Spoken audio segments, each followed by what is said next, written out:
साथियों, बड़े गर्व के साथ मुझे ये कहना चाहता हूँ कि हमारी श्रवण संस्कृति केवल भारत में ही है, ऐसा नहीं, बल्कि ये पूरे ग्लोबल श्रवण संस्कृति। इस धरती पर जितने भी खंड हैं, जितने भी कॉन्टिनेंट्स हैं, I have by and large observed the Shravan culture all over in all the continent. अभी हम साउथ अमेरिका की बात कर रहे हैं। इस साउथ अमेरिका में कल पहले मैंने आपको पेरू की बात कही थी, ग्वाटेमाला की भी बात कही, लेकिन कल हम जब एंड कर रहे थे तब आपको विशेष करके मैंने ये पूरा का पूरा जो धर्म वहाँ पर है, साउथ अमेरिका में, वो शासन देवी एक नाग देव और नाग देवी के रूप में वहाँ उसका अध्यात्म वो कहना चाहिए कि देवी और देवता थे। कुकुलकन जो है, वो देवी विशेष करके ये मैंने बताया था कि उसको एक फीदर्ड यानी जिसके पंख लगे हुए हों, ऐसी एक नागिन का रूप माना जाता था। और उसका ये कि उसका जो शरीर पूरा है, वो ये माना जाता था कि ये धरती के ऊपर, धरती के नीचे जो जीव हैं, उनको दर्शाता है। साथ में उसके फीदर्स हैं, वो आकाश की ओर उद्दोलित करते हैं। सबसे बड़ी बात कि ये जो बहुत बड़ी पाषाण की जो एक तरह से कहना चाहिए कि स्टेला बनाई, ये मूर्ति बनाई हुई है, जो इत्ज़ा। और अगर आपको याद हो, जब मैं पेरू की बात कर रहा था या उससे पहले की जब बात कर रहा था, तो इत्ज़ा के बारे में एक पूरा का पूरा स्टेट है, शहर है इत्ज़ा, साउथ अमेरिका में। और यहाँ जो इनका यानी जिसको मैंने ये भी कहा था कि इक्ष्वाकु जो डायनेस्टी है, उस डायनेस्टी से बिलॉन्ग करते हैं, वहीं से ये इत्ज़ा के वहाँ ये बनाई हुई है। मैं आपको ये बताना चाहता हूँ कि इत्ज़ा के अंदर ही उसकी यादगिरी में in order to commemorate the survival life and the helpage to humanity, Shramana tradition के जितने लोग थे, उनको जितनी मदद कर सकती थी, उसकी कमेमोरेट, उसकी याद में ये बहुत बड़ा मंदिर वहाँ इत्ज़ा बना। इस बड़े सौभाग्य की बात है कि स्पेनिश लोग वहाँ नहीं पहुँच पाए, उस आइलैंड के वहाँ पे, और इसको इतना क्षतिग्रस्त नहीं किया। जो क्षतिग्रस्त हुआ as a function of time, वो वहाँ ठीक कर लिया गया। और यही वो मंदिर है जो पूरा का पूरा न केवल पिरामिड मंदिर है, ऊपर आप देख भी सकते हैं कि पूरा का पूरा स्ट्रक्चर अभी तक बिल्कुल शाश्वत है, जहाँ पर आचार्य लोग रहते थे। और नीचे सीढ़ियों नुमा एज अ पिरामिड जगुआर की तरह वो पूरा खड़ा है।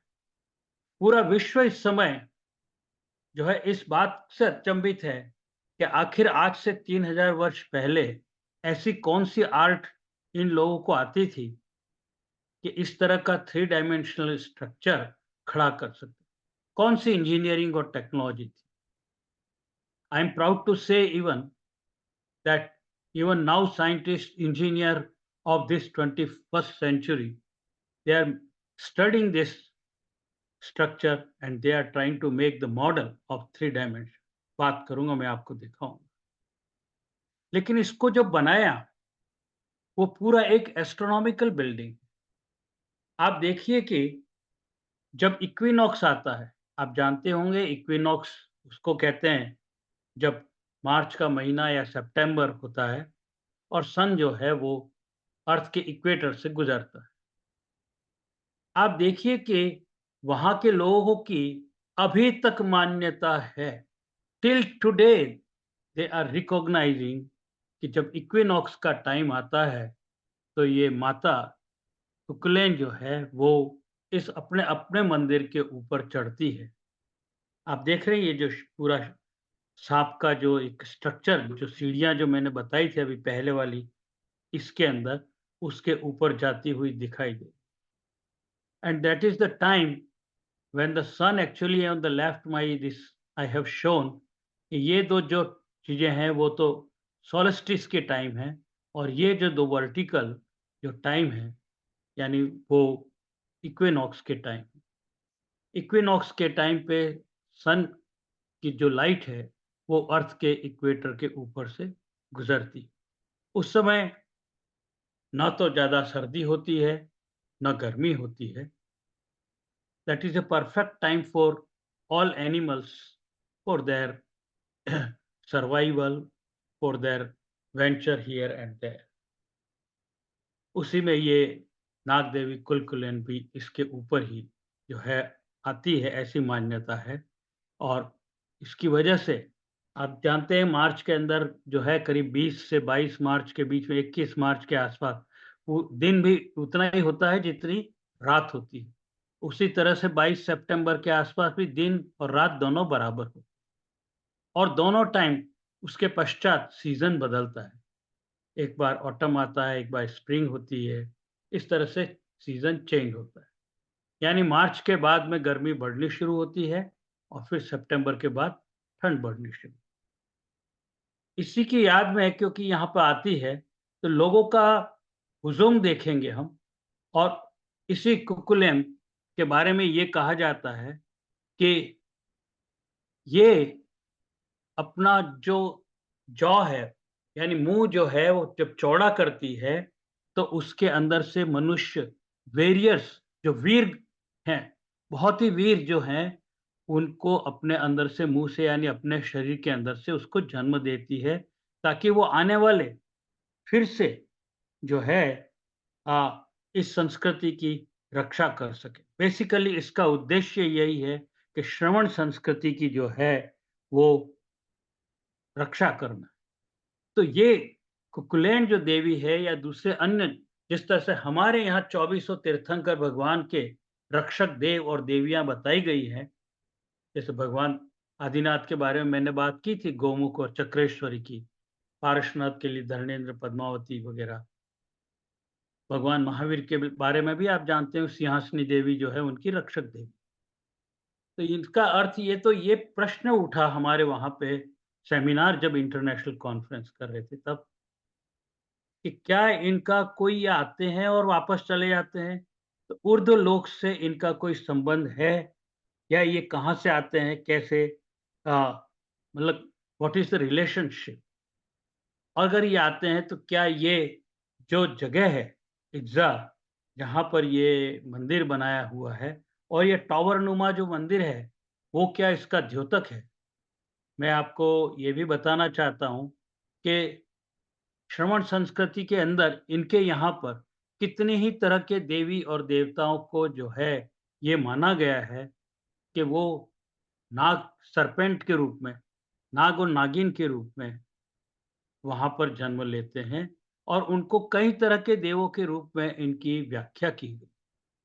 सबसे बड़ी बात ये कि एग्रीकल्चर की हमारी जो क्रॉप, अगर आपको याद हो सबसे पहले मैंने जब शुरुआत की थी, तो ये बताया था कि भगवान ऋषभ देव के टाइम से, यानी वो जो मेज़ जो था कॉर्न, उसके बारे में वहाँ पर जब ये बीज से फिर से शुरुआत आज से लगभग 6-7 हज़ार वर्ष पूर्व की गई।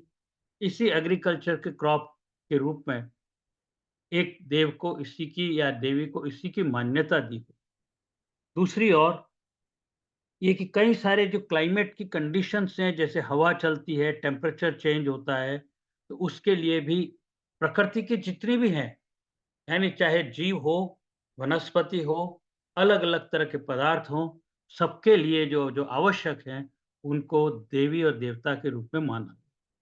इन टोटो इफ आई से, तो जो जैन धर्म है हमारे यहाँ कहा जाता है कि पूरा इकोलॉजी जो है वो हमारे यहाँ पे सबसे महत्वपूर्ण है, और इकोलॉजी को बचाने के लिए हमारे यहाँ तो 12 धर्म, 12 कर्तव्य, और उसमें भी साधुओं के लिए 5 महाव्रत हैं। हमारे यहाँ पे अणुव्रत भी हमारे श्रावकों के लिए है।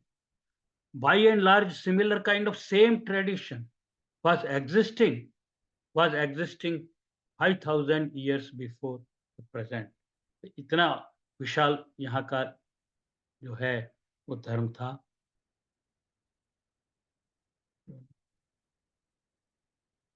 एक मिनट, कुछ प्रॉब्लम हुई है।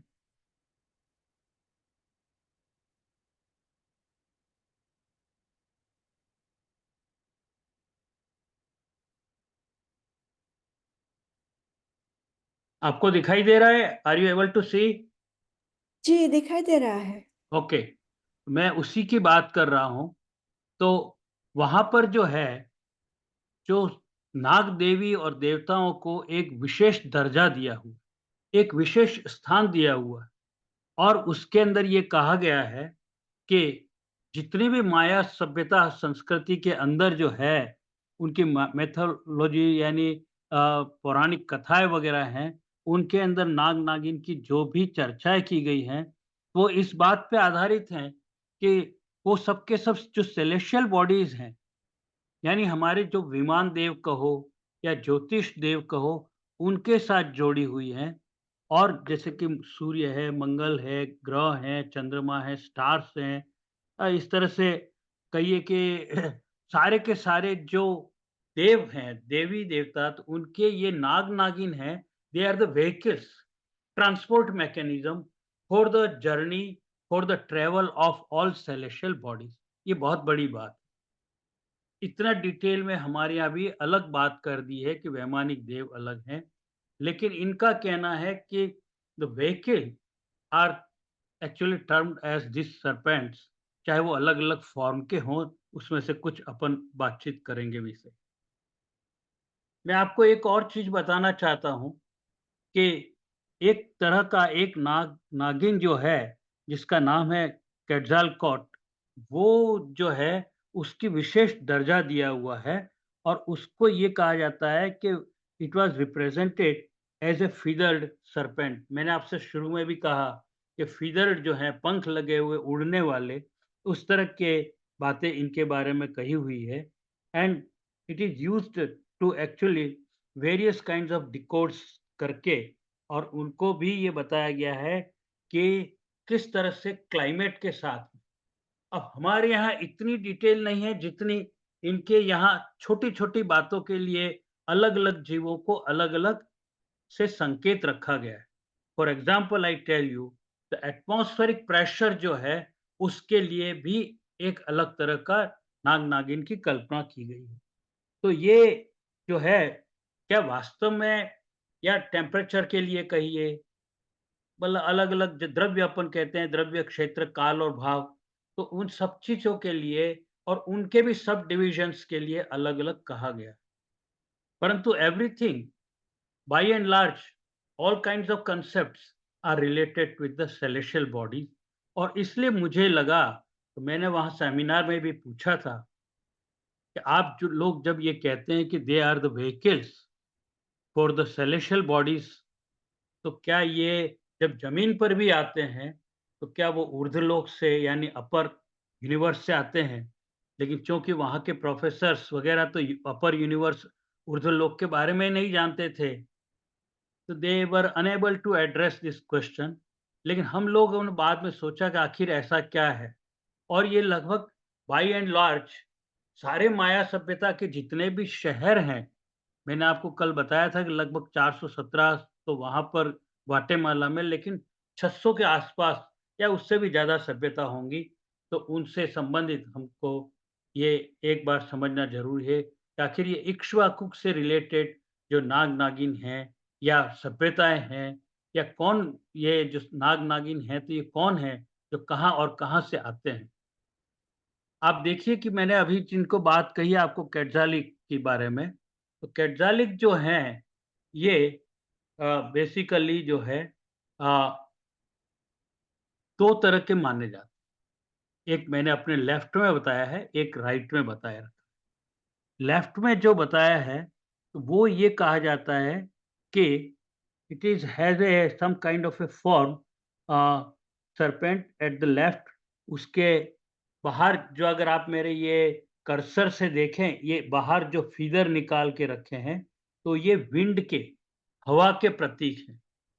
और इसको इस तरह से शेप दे दी है कि आगे सांप जैसा भी दिखे, नाग जैसा भी दिखे और बैंड भी दिखे, कर्व भी दिखे कि how the actually the wind flows and wind is generated. मैं जब माया सभ्यता के कैलेंडर और उनका लिटरेचर पढ़ रहा था, तो मैं एक जगह सरप्राइज हुआ कि ये पहले संस्कृति थी, पहली सभ्यता थी, जिसको ये मालूम था कि इस धरती पर हवा बहती ही क्यों। हम साइंटिस्ट लोग इसके लिए कोई पहले डिस्कवरर हैं, ऐसा नहीं है साथियों। The first discoverer who told that why the wind is generated on the अर्थ, ये हवा बहती ही क्यों है, इसके और इसी का उदाहरण एक्चुअली इस चित्र के अंदर दिखता है कि आगे का ऊपर का जो हिस्सा जो ये है, वो माउंटेन की शेप का है एक तरह का, समझिए it refers to the mountains and then it refers to this cavity is the ocean, and then everywhere this because of the temperature gradient between the mountains and ocean, the winds are blown, winds are generated। ये इसका प्रतीक है। और ये एक कोई बहुत ही अच्छे astronomer हो, साइंटिस्ट हो, जिनको टेम्परेचर डेंसिटी का ज्ञान हो, वही लोग ऐसी बात कर सकते हैं। तो दिस और राइट साइड के अंदर जो है, वो भी अगर आप देखें, जो हमने कोडेक्स से उनका एक सिस्टम है जिस पे अपन चर्चा करेंगे, तो अलग-अलग तरह के जो है प्रेशर, टेम्परेचर और डेंसिटी की बात दूसरी साइड की जो नाग देवी है, उसके बारे में कहा गया। मैं आपको थोड़ा-सा ये भी कहना चाहूँगा कि जो अ, विज़न सर्पेंट जो होती है, यानी वो जो दिखाई देते हैं, यही नहीं है केवल कल्पना की मात्र की बात। और ये मैं और हमारी महासभा के कुछ जो वहाँ एक्सप्लोरर्स गए थे विद्वान, जिसमें बाबूजी निर्मल जी सेठी भी थे। तो फिर हम ग्वाटेमाला, तो मैं, निर्मल जी और एक भास्कर जी हैं, वो 3 ही गए थे। लेकिन भास्कर जी नहीं आए थे, वो कुछ बीमार भी हो गए थे। तो निर्मल जी हम 2 गए थे और हमने वो जगह देखी ग्वाटेमाला में कि जहाँ पर इसको नाग देवी को बुलाया जाता है। यानी अपन जिसको कहते हैं ना कुलदेव, तो कुल देवी या देवता या देवी के रूप में उसको बुलाया जाता है, हवन किया जाता है, मंत्र जाप किए जाते हैं और ये एक अनुष्ठान है कि ये कहा जाता है कि वो आती है, हालाँकि फिज़िकली उस समय तो नहीं हुआ था क्योंकि ये तो आपको जस्ट 2020 की कोरोना से पहले का बात बता रहा हूँ। लेकिन लोगों के माइंड में अभी भी मान्यता है और वहाँ लोग पूजा के लिए अभी भी आते ही। उनका ये कहना ये है कि धरती और आकाश के बीच में संबंध स्थापित करने के लिए, that is between the physical world over here on the earth and your former देव, आपके जो कुल देव थे, तो उनसे बातचीत करने का एक माध्यम ये तरीका होता है। तो विजन सरपेंट टेक्नोलॉजी है पूरी की पूरी, और वो शायद अब नहीं, क्योंकि सब समाप्त हो गया था आज से 500-700 वर्ष पहले जब स्पेनिश के अटैक के अंदर। लेकिन ये वो उनका मानना है कि वो कुल देवी के रूप में उस समय आती ही थी। मैं आपको थोड़ा-सा उसी के बारे में बताता हूँ कि अलग-अलग तरह के कई तरह के जो है नाग-नागिन के नाम हैं और ये जो है उनका एक तरह से कहते हैं ना पैतृक पैटर्नल जो है वो गॉड है, वो भी नागदेव ही होता है। और among various kinds of civilization, तो एक तो मैंने आपको बताया था माया सिविलाइजेशन का एक हिस्सा जो ग्वाटेमाला वगैरह में है। एक दूसरा शहर है एज़टेक जो लगभग मेक्सिको के अंदर पड़ता है। और मेक्सिको में तो विशेष करके साथियों, I would like to stress on my this statement, वहाँ तो नाग देवी और देवता दोनों को बहुत ज़्यादा महत्वपूर्ण स्थान दिया हुआ। वहाँ तो जितनी भी पुरानी कल्चर एज़टेक सभ्यताएँ हैं, वहाँ पर तो आपको बड़े-बड़े आधे-आधे किलोमीटर के, 1-1 किलोमीटर के लगभग 100 मीटर के इतने बड़े पत्थरों के जो है स्नेक के स्ट्रक्चर वहाँ बनाए हुए हैं। When we will go to the Mexico, I will be happy to show all those things. इस तरह से वहाँ अग्नि के लिए, बारिश के लिए, वर्षा के लिए सबके लिए अलग-अलग नाग देवी और देवताओं के लिए जो है स्थान है और उनकी पूजा की है। इसी संदर्भ में मैं एक बहुत बड़ी चीज़ आपके साथ शेयर करना चाहता हूँ और आप थोड़ा-सा ध्यान से सुनना और समझने की कोशिश करना कि आज से लगभग 3 से 4,000 वर्ष पहले जब हमारे यहाँ तो कुछ आता नहीं था, हमें तो बोलना आता था, बाकी एक गुरु अपने शिष्य से कहता था, शिष्य फिर अपने शिष्य को कहता था, लेकिन वहाँ एक भाषा जनरेट की गई। एक भाषा जनरेट की गई और वो चित्रों के माध्यम से जनरेट की और वो चित्रों के माध्यम से उन्होंने उनका मानना था जैसे मैंने आपको पहले भी बताया, these people were very much expert in astronomy observation. They were by and large very good in mathematics, building design, building construction. वो सब चीज़ों में बहुत अच्छे थे। उनका मानना था कि 1 वर्ष अभी तक मैं पूरा अच्छी तरह से आश्वस्त नहीं हूँ कि वो क्यों मानते थे, लेकिन वो 5 दिन का ही हफ्ता मानते थे। The week was of 5 days and the year total year length was 260 day जबकि उनको नक्षत्रों का आपको याद हो तो मैंने पेरू के अंदर भी जब लाइव म्यूज़ियम में गए थे, वहाँ पर भी उनको आकाशगंगाओं का, आकाश का, नक्षत्रों का, सूर्य, चंद्रमाओं का बहुत अच्छा नॉलेज था। पीरियड्स मैथमेटिकली वो डिराइव करते थे। तो 260 डेज़ का वो साल मानते थे। बाकी मुझे लगता है कि 105 डेज़ वो कुछ और कार्यों के लिए उसका गणित रखते थे और पूरा का पूरा जो है वो 13 जो प्रेज़ेंट कहिए कि मतलब अलग-अलग हिस्सों में यानी 20 के अंदर आप मल्टीप्लाई कर दो तो 13 इंटू 20 तो 260 डेज़ हो। तो वो 20 स्टेप्स के अंदर सारा कैलेंडर बनाए हुए थे and it is very well known पूरे दुनिया के अंदर मशहूर है। Mayans were the first people who developed the calendar. तो मेसो अमेरिकन कोई calendar it is nothing but it is Mayan calendar और ये सारा मैथमेटिकल लैंग्वेज में चलता है। मैं और इसके अंदर आप देखें कि ये लेफ्ट साइड में मैंने जो बताया है, तो वो एक-दूसरे से बातचीत कर रहे हैं और अलग-अलग तरह के जो छोटे और बड़े जो चित्र बनाए हुए हैं, अलग-अलग जीवों के चित्र बनाए हुए हैं, they all are related to those 13 into 20 those steps. उसकी स्टेप्स में चलता है और ये एक नंबरिंग सिस्टम। मैं आपको भी याद दिलाना चाहूँगा, हमारे यहाँ पर भी 9वीं शताब्दी के अंदर हमारे कुंद-कुंद जो हैं आचार्य हुए थे, उन्होंने श्री भूवलय करके एक ग्रंथ का निर्माण किया था, उन्होंने लिखा था और वो पूरा मैथमेटिक्स कोडिंग लैंग्वेज में था। उसके अंदर लगभग 6 लाख जो है वो वर्सेस हैं, यानी अपन जिसको कहते हैं ना सूत्र हैं, 6 लाख सूत्र हैं और उसको जो किया उन्होंने तो 1 टू 64 आश्चर्य की बात है, उन्होंने भी 1 टू 100 नहीं लिए, 1 टू 64 नंबर्स ही लिए और 729 यानी 27/27 का जो स्क्वायर मैट्रिक्स बोलते हैं, आप सभी जानते ही हैं, बहुत से लोग आपके अंदर इंजीनियर हैं, तो इट इज़ अ मैट्रिक्स और उसके अंदर वो सारी बातें लिखी गई हैं और उसके अंदर इस श्री भूवलय के अंदर mathematics, physics, chemistry, even the biology also इन्हीं सब्जेक्ट्स के बारे में उनको नंबरिंग सिस्टम से उन्होंने उसके अंदर कहा था and numbers were in the vertical matrix language के अंदर था।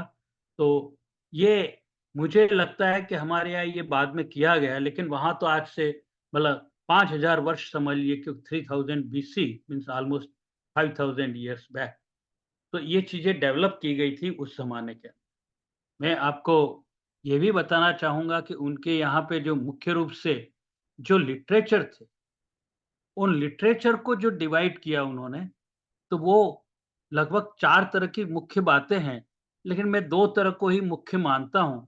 तो उसमें पहली जो बात थी, उन्होंने कहा कि religion, time and astronomy are the most important factors जो जीवन के यापन के अंदर आवश्यक हैं, जो अभी वर्तमान में श्रमण संस्कृति इसको नहीं मान रही, क्योंकि रिलीजन हमने जो माना है वो केवल चारित्र के रूप में देख लिया है, जबकि इनके यहाँ रिलीजन की जो बात कही है, वो कहा है कि वो हमारी प्रकृति का जो धर्म है, वो हमारा धर्म है। ये बात इनके यहाँ that is the science and that is religion is the science, ये बात उनके यहाँ थी। That is the big difference.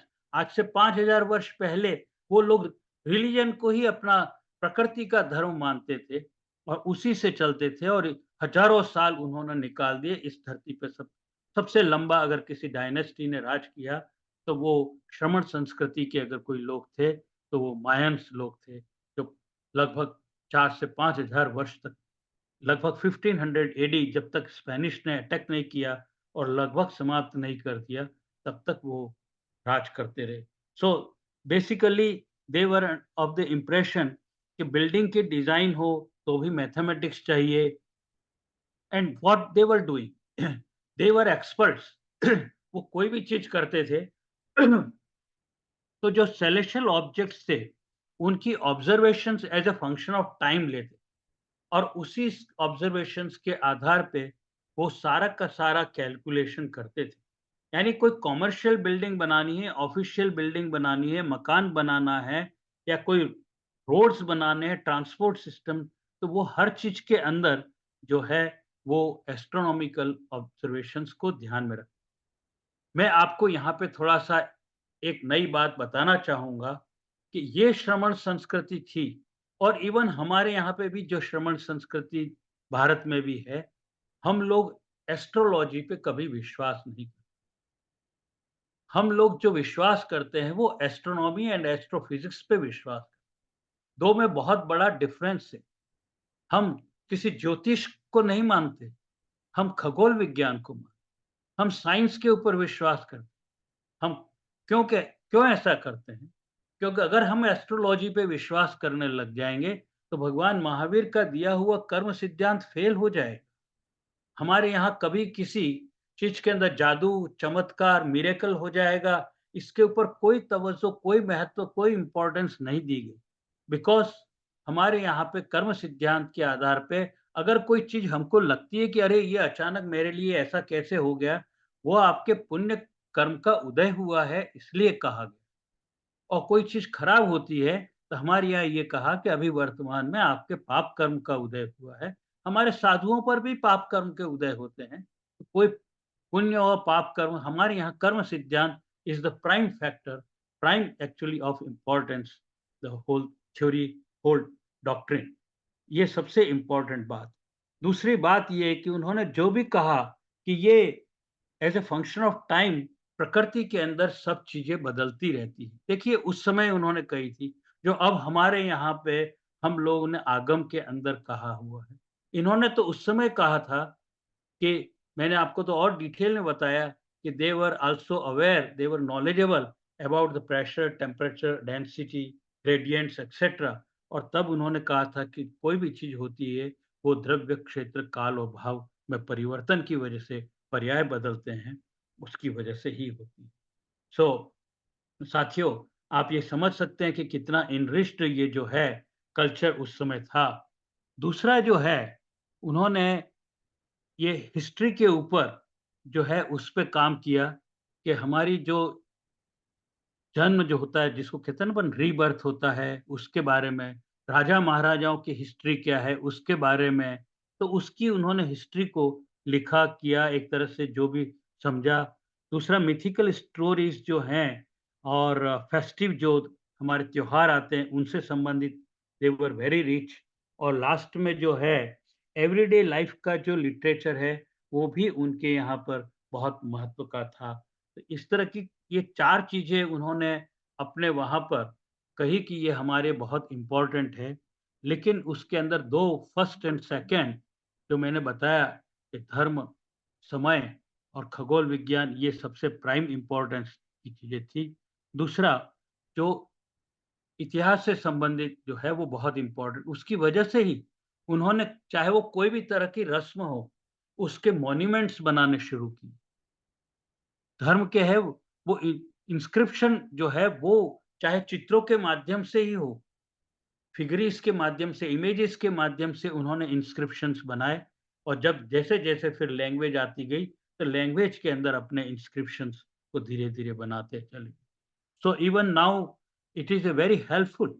अगर आज भी हम हिस्ट्री निकालते हैं तो इसी आधार पे, क्योंकि they were enriched in maintaining their history etcetera and their this mythical stories.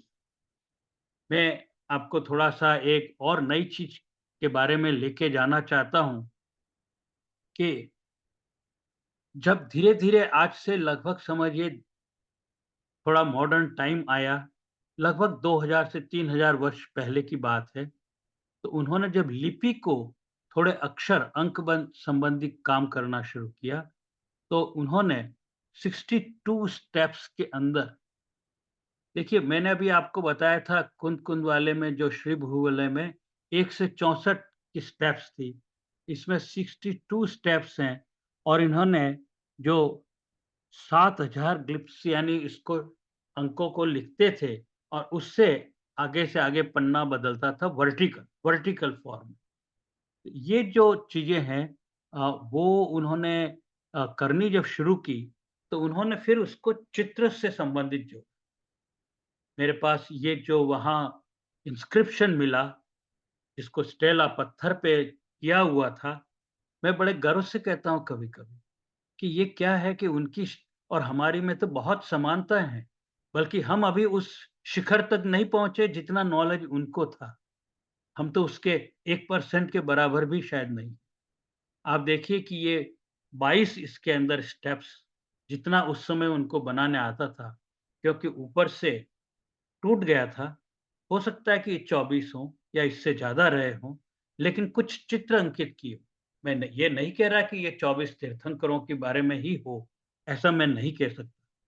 Because we could not study in greater detail many inscriptions, क्योंकि टूटे हुए थे, भाषा नहीं है, कई जगह भाषा ही नहीं है, चित्रों के माध्यम से ही कहने की प्रथा थी। और जब इंस्क्रिप्शंस थे तो कुछ और सभ्यताएँ भी आ चुकी थी। लेकिन ये जितने बड़े-बड़े शहर हैं, जिसके अंदर मैंने आपको बताया था कुछ विशेष करके जो शहर हैं, वहाँ की जहाँ की सभ्यताएँ हैं, जैसे यक्षुचलम है, क्वांटीगुआ है, कोपेन है, तिकाल है पार्टिकुलरली एंड प्लाकी। तो ये जो हैं, यहाँ तो बहुत ही इनरिच्ड साइंटिफिक टेम्पर था, बहुत ही ज़्यादा। चाहे वो बिल्डिंग्स पिरामिड की जो समूहशरण की बिल्डिंगें बनाने का हो, उसमें सूर्य की दिशा को रखने का और सूर्य के उदय होने का और अस्त होने तक के टाइम जो है वो कैलकुलेट करके रखे जाते। मैं आपको और भी जो 2-3 चीज़ें जो हैं, ये बताऊँगा कि जो पूरा का पूरा जो अ, इसका जो फंक्शनिंग जो होती थी, जो हिस्टोरिकल इंस्क्रिप्शंस की, तो उन हिस्टोरिकल प्रिस्क्रिप्शंस को वो 3-4 चीज़ों के अंदर डिवाइड करके रख, ख़ास करके तो ये, क्योंकि राजा उनका जो भी श्रमण संस्कृति का होता था, तो उसकी पूरी हिस्ट्री बना के रखने का, कि वो सिंहासन पे कब गया, यानी उसको राज्य कब मिला, उसकी डिटेल्स, उसकी डेथ की डिटेल्स, उसका पीरियड ऑफ रूलिंग एक्सेट्रा, इस तरह की सारी, और उसकी एंटीक्विटी कि वो किस वंश से आया था, तो उसकी जो है पूरा रखते थे। इंस्क्रिप्शन के अंदर दूसरा जो है, वो ये रखा जाता था कि किस तरह का मैरिजेस, फंक्शंस वगैरह किस तरह के हुए, उस समय वहाँ पर जो है मॉन्यूमेंट्स के अंदर dedication to the buildings, culture कैसा था, इसके ऊपर भी जो है काम होता था।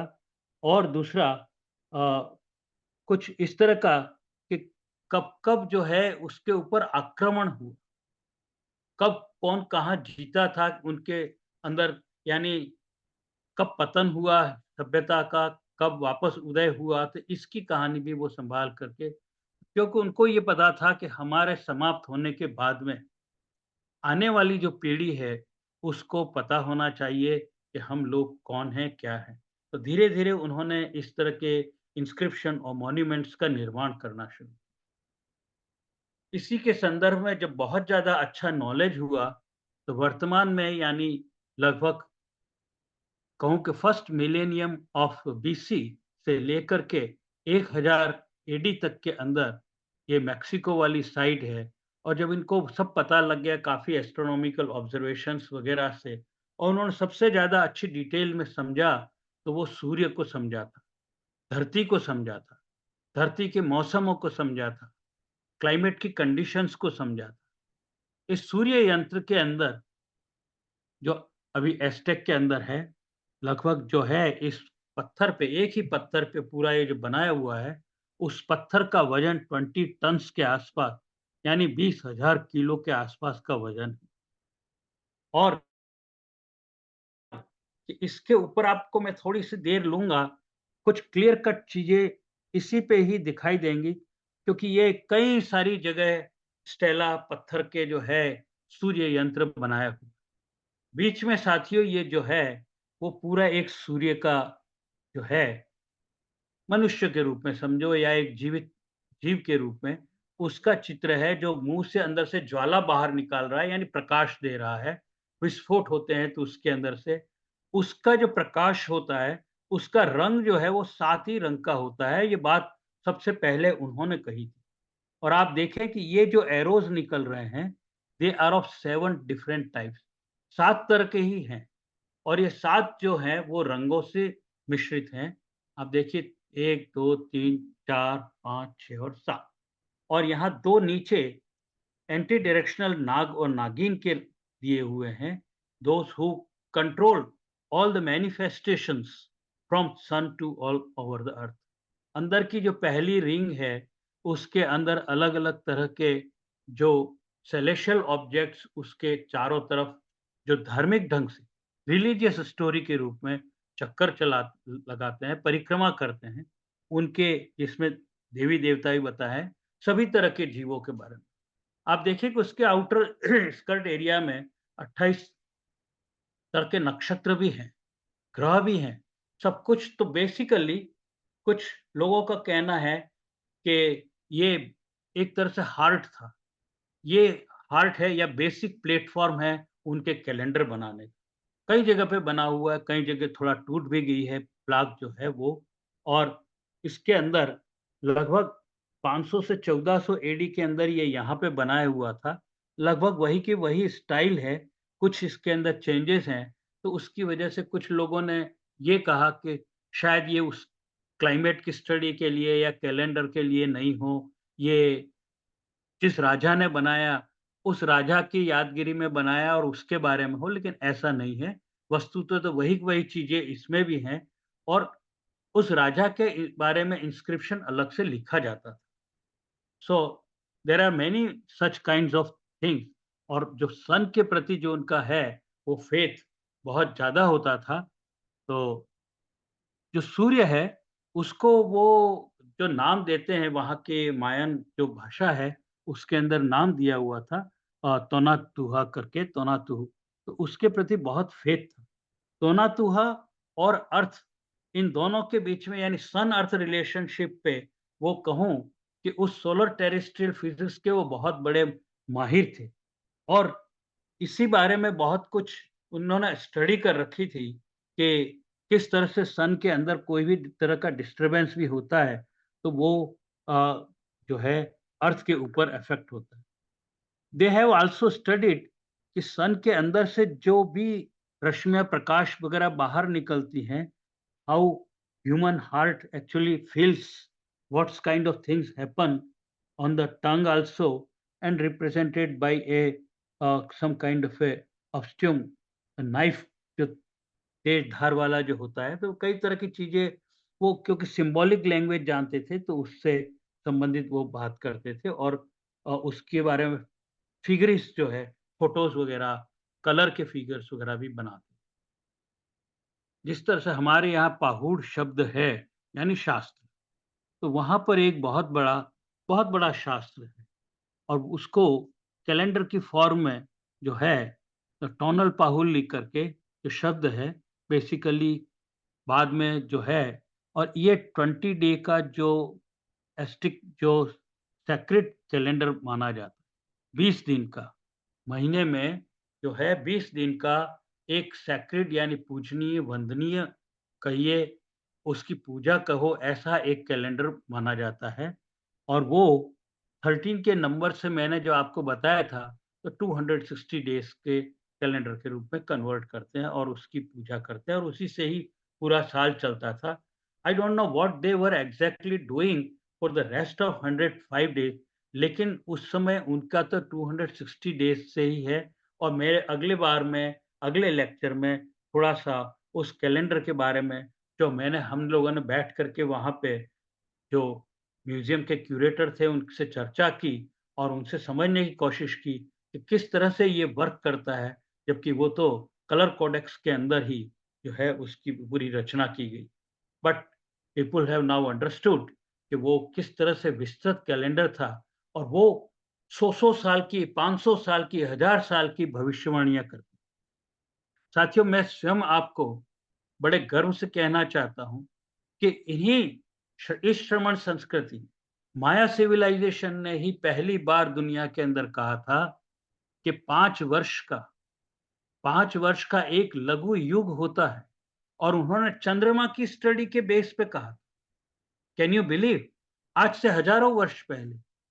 और ये बात जब मैं 2020 के अंदर स्टडी कर रहा था, तब मुझे पता लगी। और हम उधर इंडिया में बैठ करके जब ब्रह्मपुत्र नदी की स्टडी कर रहे थे, अध्ययन कर रहे थे, रिसेंटली हमारा पेपर भी पब्लिश हुआ है। मेरे एक स्टूडेंट ने तो गुजरात के ओशियन से उसके ऊपर अभी पीएचडी की और अभी 2 दिन पहले ही 19 तारीख को उसका जो है पीएचडी का वाइवा था और अभी कल परसों उसको डिग्री मिलने वाली है। तो आप देखिए कि उस ब्रह्मपुत्र, उसके ऑसिलेशंस, उसके अंदर जो लेवल में उसके रि रि जिसको कहते हैं ना रिवर का जो सरफेस लेवल होता है, उसमें जो परिवर्तन होता है वो 5 वर्ष में होता है। 5 वर्ष का। और हम ढूँढ रहे थे ये 5 वर्ष आखिर कहाँ से आ रहा है? कौन दे रहा है?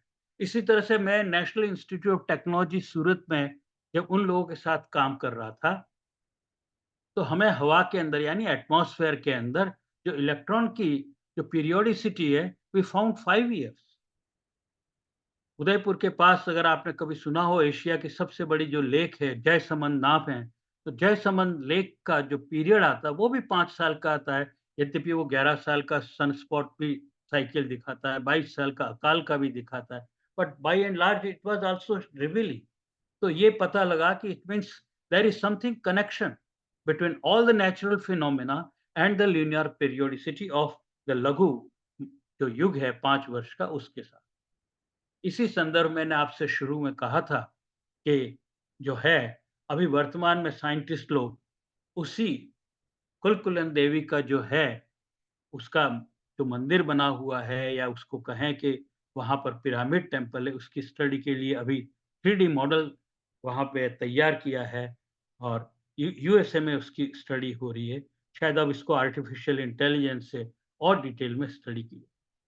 साथियों, मैं फिर से एक बार गर्व से कहना चाहूँगा कि वो देवी कितनी महान थी, वो नाग देवी कितनी महान थी कि आज तक उस मंदिर के वहाँ साल में 1 बार मेला लगता है और लोग उसकी परिक्रमा करते हैं।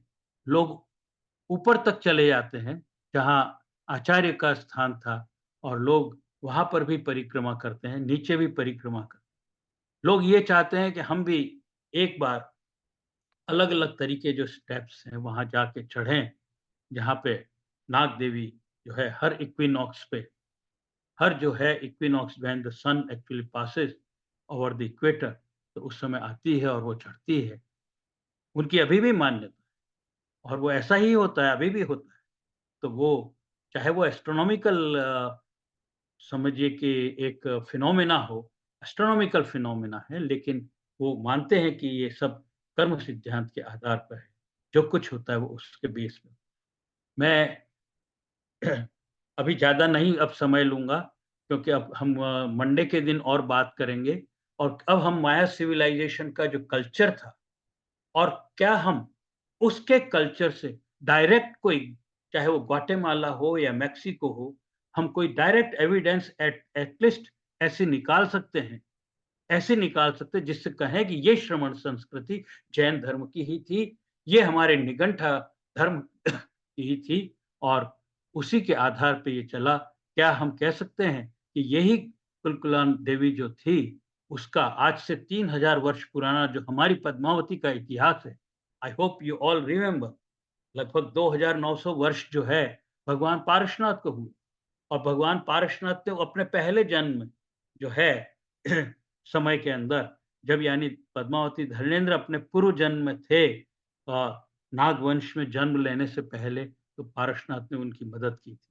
सो by and large if we estimate that time also is comes around 3000 years, can we connect? क्या ऐसा कुछ हो सकता है कि वहां से वो तीर्थंकर को दिशा दिखाते दिखाते आज से 3 से 4 हजार वर्ष पहले का कोई न कोई नाग देवी देवता हमारे यहाँ जिसका जिसका निर्वाण सम्यक शिखर जी पे हुआ हो, तो उन्हीं के तीर्थंकर की कहानी को हमें यहाँ से जोड़ना होगा और देखना होगा। हमें कोई सबूत, साक्ष्य को ढूंढने हैं अगली बार, और अगले लेक्चर में सोमवार को हम उसी की बात करेंगे कि हम उसके बाद फिर नेक्स्ट वेडनेसडे को हम we will go to Mexico, but still we will have one more lecture on this Tikal and the different kind of artifacts, evidences, जिससे हम ये कह सकें कि ये पूरा का पूरा जो है भगवान ऋषभ देव की दी हुई धर्म की ही कहानी है। साथियों, आप सबको सादर जय जिनेन्द्र।